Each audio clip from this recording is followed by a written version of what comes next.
Let's talk with the editor-at-large for the Western Journal, Victory News contributor Josh Manning. Josh, the USPS proposal cites President Trump's March executive order, as we just mentioned.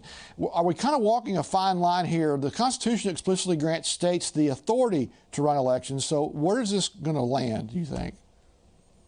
States can and should run their own elections, but they don't get to draft federal resources or federal employees. They can't just say, hey, federal employees, you're going to do exactly what we want you to do. It'll then go to the Supreme Court, and Justice Ketanji Brown Jackson, she's going to probably cite Cardi B lyrics in her dissent and misspell several words.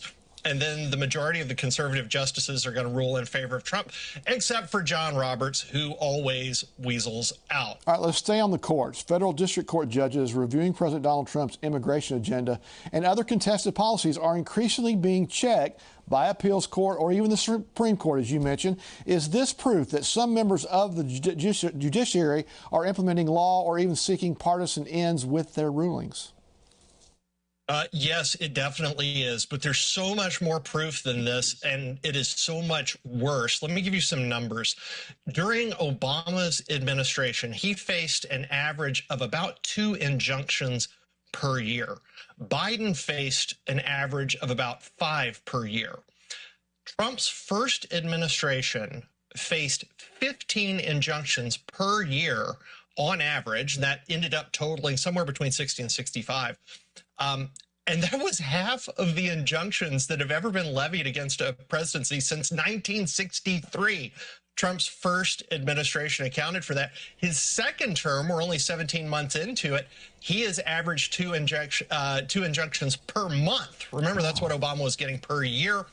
And Trump 2, in 17 months, has seen 750 lawsuits. 92% of these injunctions are coming from what?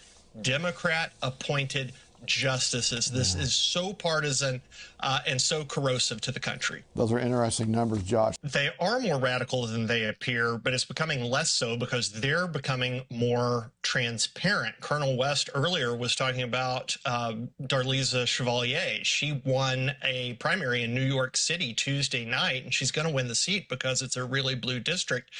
That's a woman who the organization she founded said, we're Westerners fighting for total eradication of Western civilization, nothing short of a total collapse of the American empire itself. She also tweeted in the past, she deleted all of these, by the way, she wants a world without borders, just like a world without prisons or police. It's possible, even necessary, and the only moral way forward. Yes, literally abolish the border. All deportations are wrong. And this is my favorite one, we're going to defund and abolish, ending police, full stop, period. No more police at all, ever. Polls show that many Democrats are not patriotic or even proud to be American. Any chance they'll be celebrating the 250th?